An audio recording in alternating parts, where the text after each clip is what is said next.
Well, failing is like we should have sold it within a month. I had something over 2 million originally. You know, you're just like comparing yourself to what you're hearing other people are making and like such garbage rather than just like, this is my box. This is what's happened to me. I don't need to make 5, 3, whatever to prove to someone.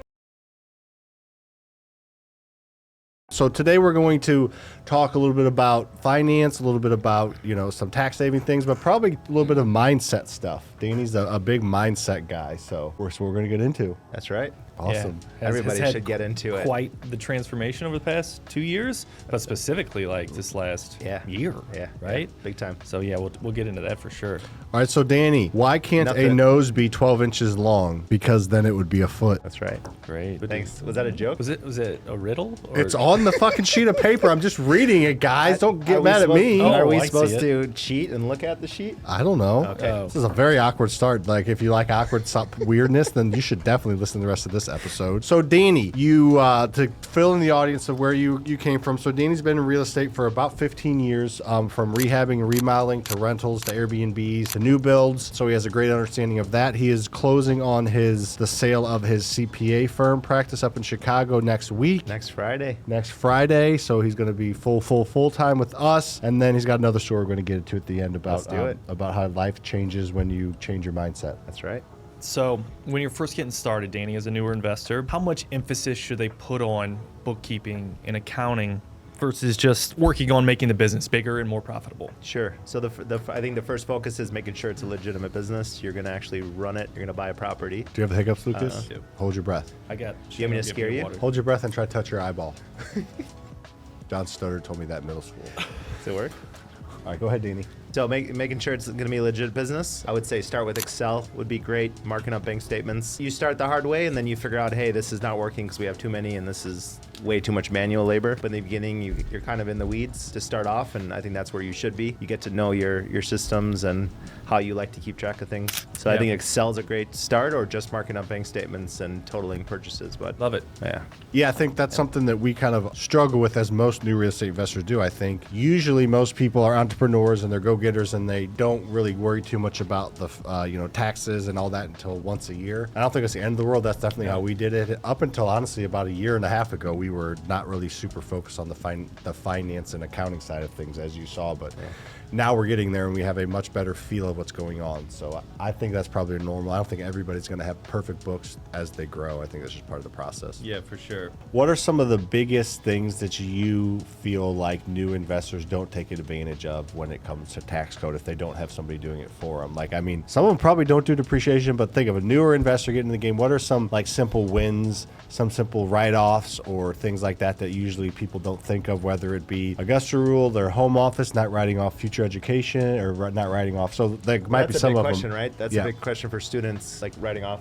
Our students and students of it, So anything that smells like business is always the thing. If it smells like business, What does you're business smell driving like? for work, it just smells like business. Mahogany? Feminine mahogany. Feminine mahogany. Fresh dollar bills, newly government printed money. See how awkward it could be for the next 30 seconds. You wanted him to talk, so you got him to talk. Just be silent, which is dead silence for 30 seconds. Answer the question. I would say forgetting to record like telephone expenses, auto expenses, a big one, depreciating vehicle, home office.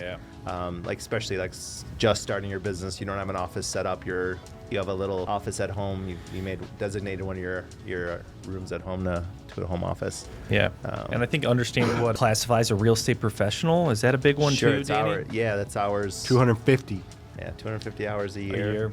And then you are opened up to more write-offs if you are a real estate professional. Yeah, you get to take active loss, which goes against your active income rather than passive 5 loss. hours a week. Come on now, you can do that. 5 hours a week. So what you're saying is if you're a real estate professional, you can take real estate tax write-offs and offset, maybe you have a day job still, and offset income from your day job. Yes. Incredible. It's amazing. That is cool. And there's so much, not so much, I say, but there's a lot of misinformation out there. Every once in a while, we'll get a student that will be like, my CPA or my bookkeeper said I can't write off this mentorship, and because the company's not profitable. But I remember last time you're like, the IRS understands that not all companies are going to be profitable in the first 3 years. So you have up to like 3 years to be able to legitimately write off, especially if you're in a program like ours, you're spending more than 5 hours a week. You can literally take the community mentorship and write that off of your taxes. You just got to have someone that knows that and understands that part of it. So yeah, it's just not a lot of people get that. So it's just interesting how there's a lot of misinformation out there. What Sure. does profitable mean? So the on main your thing deals? is ARV, right? So we're looking at after repair value. Yeah. That's the number one thing if you're gonna flip it. If you're gonna rent it and hold on to it, it's cash flow. So if we were to just look at flipping, you look at the ARV of the property, what it's going to take to get that property to that ARV, and what's left between the purchase price and that total cost. Is there like a percentage you look for? Do you look on cash return? Do you look, I want to make, maybe this is what he's getting at, maybe not. Do I want to make 100 grand? I want to make 30% above this, or like how do you decide, yes, this is a project I want to take down, or yes, it's not, assuming you know the ARV and all that? Yeah, usually it could be heavy funding, low lift, right? So then you're just like, this could be a quick turn, but it's it's capital intensive. So you can look at that and say, like, are we looking at a time value of that money that we're investing, cash on cash, or are we just looking at it as like, I could make 200,000, but I just need to put up like 500 or 700. Yeah. So what you're saying is you would take a smaller profit spread on a deal that you could turn a little quicker. Sure. Yeah. But the ones that are going to take 6, 9, 12 months. Yeah, you want to make like 25, 30% return, maybe 100% return on those because they're super risky. Yeah. Love it. That's really good. That was super funny. Luke's like I heard Lucas say, like, what percentage do you want to make on your flips? And you're like, ARV. Like, you guys heard? It was just what the house is worth. It was funny. Just how that. Sorry. It all starts with that, though. Yeah. Lucas doesn't always ask the most clear questions. I was like, what did he ask me? Yeah, that was funny. Yeah. I like it. I got lost in my thoughts for a second. It's all good, Chowder. All right, so why did it take you so long to get into rentals? Let's talk about that, because a lot of people just want to flip. You were investing in real estate longer than I have been. You're like, you're nothing. No, yes, that's what I'm saying. And you suck. And you're stupid. No. So you've been investing in real estate longer than I have, but you just got into rentals and you're doing incredible, but for 10 years, you were like, I'm not doing rentals. Why did you not want to, and where was that shift? Sure. Because I feel like there's probably a lot of people listening. I mean, we're landlords, and that's what we are through and through, but probably some people listening don't want to own rentals. For sure. Well, you had this clear cut, like, we're only doing these rentals. These were what we're doing, and then your first house is a flip, right? Flip, turn, rental. Flip, turn, rental. When they couldn't sell, and then you... Okay, yeah. Mm-hmm. You were worked on it with us. I know. I remember. My mother-in-law peed on you. Excuse me? What? You remember you were downstairs in the stack. Oh, You yeah. were placing the coupling in the stack, and she didn't know you were doing it, and she peed and flushed the toilet in the. I don't remember that at all. That's not how I pictured My that God, going. maybe it was one of those things I just Well, no, shed from it my memory. barely got in your hands, just water. You're like it's fine. Pee is sterile. It's not a big deal. That's what you said. Did I lick my fingers? You were trying to adjust the coupling. That smells like business. I was like, that's That's what business I'm like, smells we should like. We gotta deduct this right now. Yeah. All right, so why didn't you? I'm a big, I think, chaser of passion. What I'm interested in, that's what I'm engaged in. And the more I learn that, the more I kind of tweak of like, why do I like things? So the houses we were originally started to do much older homes that we just loved I guess the shell of them, and then modernizing them, and that's a lot of interest. It's just chasing interest, what I like doing. So I spend a lot of time. That's why I usually do a lot of things myself and don't like to hire it out, because I just like being a part of things, at least learning. And then when I get bored of them, I like to outsource them. But Or do you just think you're better than everybody at doing them? I used to think I was better than everything. Now I'm realizing how much I suck at everything, and I'm like, I gotta find people that can come in and help me with everything else other than. So I think just chasing interest of what I'm interested at that moment or that time period. I still find value in flipping, but I see the long-term benefit of being able to choose what I want to do for the rest of my life. So at 185, he had under contract for it. He wasn't going to make very much money, and then it fell through. But I was like really happy, right? You said, don't let your ego get in the way. Pull the trigger. Yes. Move on to the next one. I did, and you listened, and you did. And you got under contract, and then there was a basement flooding issue, and it fell out of contract for the second time or first time? First time.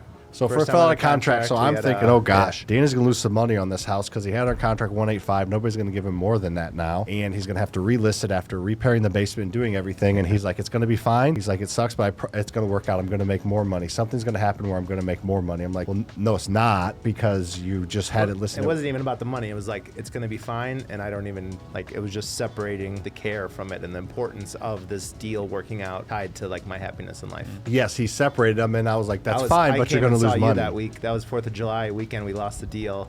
Yeah. And like I spent one day like sucking it up, and then the rest of it I was like, I don't give a shit. And he legitimately was okay with like this huge project, took all this work. Like it might not work out. It was like $20,000 to repair the basement, to remediate. Finish yeah, and you're everything. like, yeah, And I was like, and we're gonna have to relist pump it. this time. Like we're gonna do it right, and It's been listed for how long? went back on the market for a week.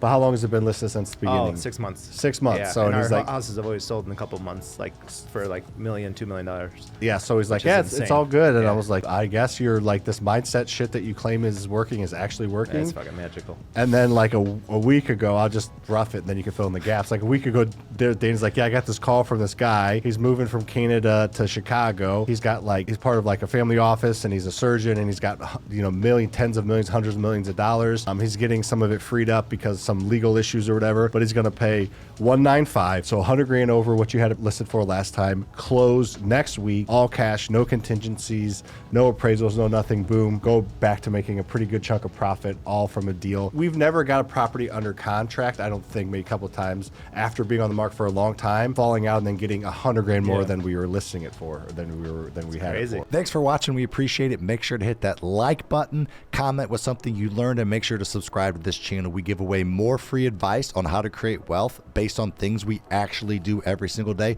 than any other channel on YouTube. Make sure to share this with a friend, because our mission is to inspire you to think differently about freedom.